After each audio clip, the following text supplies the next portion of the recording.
تمہارے گھروں میں جاتے ہیں، کہا یہ گھر کا مسئلہ الگ، تم دکان میں گئے، دکان کا مسئلہ الگ، بازار میں گئے، بازار کا مسئلہ الگ، لیکن جب تم ہماری مسجدوں میں ہماری عبادت کے لیے آؤ گے تو کہا الگ۔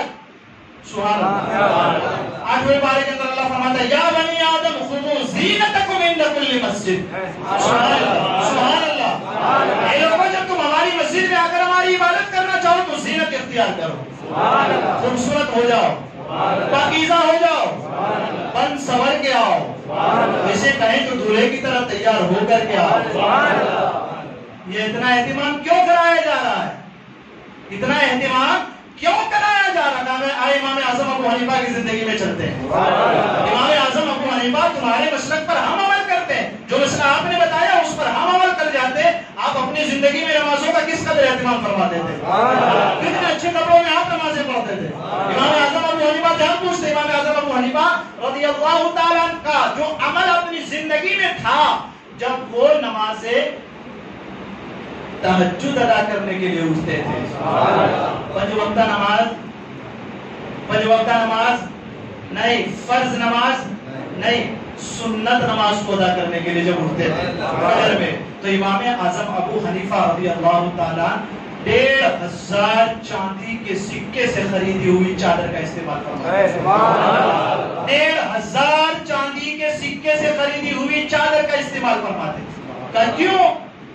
نماز ادا کرنے کے لیے۔ سبحان اللہ۔ اس لیے نماز ادا کرنے کے لیے۔ اور ہمارا ذرا دیکھ تو جو سب سے پرانا کپڑا وہ دے دے آج ذرا، کہاں تک جمعہ پڑھنے جا رہا ہے، یہ حال ہے ہمارا۔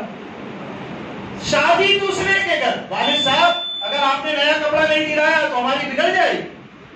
میرا نماز کے لیے کبھی ضد نہیں کرتا بیٹا کہ والد صاحب جمعہ کا دن ہے، نئے کپڑے چاہیے ہم کو، کیوں؟ امام اعظم کا عمل ہے یہ۔ اس لیے کبھی بیٹے نے باپ سے ضد نہیں کی۔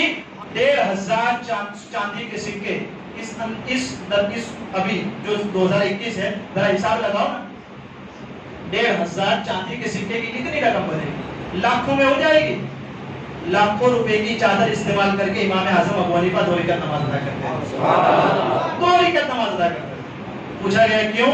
کہا کہ زمانے کو ملنا ہو تو میں بن سنور کر کے جاتا ہوں اور ارینجمنٹ کر کے جا کے ان سے ملتا ہوں، جب کائنات کے رب سے ملنا ہو تو سب سے مہنگا کپڑا استعمال کرتا۔ یہ اہتمام دنیا کو، ارے بیگانے کی شادی میں عبداللہ دیوانہ دوسرے کی شادی میں خود دولہا بن کے جاتا ہے اور رب کی بارگاہ میں آتا ہے پھٹے جنس پہن کر کے آتا ہے۔ شرم آنی چاہیے ہمارے نوجوانوں، پھٹی ہوئی جنس پہن کے رب کی بارگاہ میں آتا ہے۔